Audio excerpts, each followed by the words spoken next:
Tu peux nous expliquer pourquoi le Qatar est devenu ton paradis? Tu avais juré que de ton vivant, tu ne rencontrerais jamais Paul Kagame et... Kashiri, le roi du royaume de Mogoma, le royaume voisin du royaume du roi Soleil, un petit royaume, mais sournois, un royaume que le roi Soleil a toujours pointé du doigt. C'est lui, Kashiri, qui est derrière les pantins dans mon royaume. Kagame nde ayeko baby sama solo et c'est lui le problème. Il est un problème à la fois pour nous Congolais, mais aussi pour son propre peuple. Mais est-ce vraiment lui? Le roi Soleil le répétait sans cesse. Kashiri n'est pas seul.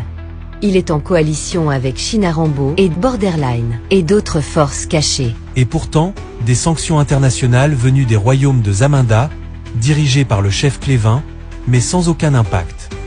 Clévin est un bon ami et partenaire de Kashiri. Le roi Soleil croyait encore pouvoir faire asseoir les pantins autour de la table. Mais un message tombe, les pantins refusent de venir au dialogue. Ils disent qu'ils ne peuvent pas parler tant que les sanctions pèsent encore sur eux. Le roi serre les dents, perdu. Son conseiller prend la parole, d'une voix calme mais ferme. Majest. Quand quelqu'un refuse de négocier, c'est qu'il pense pouvoir tout obtenir par la force. Ils se sentent plus forts que vous. Et ne voient plus l'utilité de discuter. Puis il a pris une décision. Il décroche son téléphone. Pas n'importe quel téléphone, celui qui fait trembler les murs. Un appel vers le royaume des Kataras. Un homme puissant, mystérieux, le genre qu'on appelle seulement quand la maison brûle et que l'eau est déjà finie.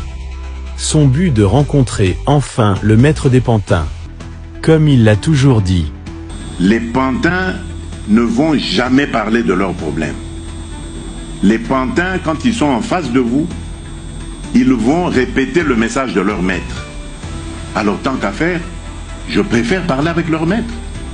Mais dans Royaume de Zangala, c'est l'étonnement total.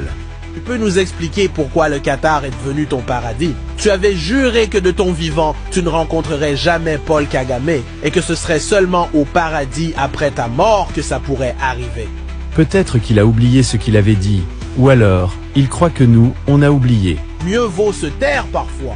C'est le peuple congolais que tu trahis en négociant dans l'ombre. Tout ça n'est pas normal. D'autres s'indignent.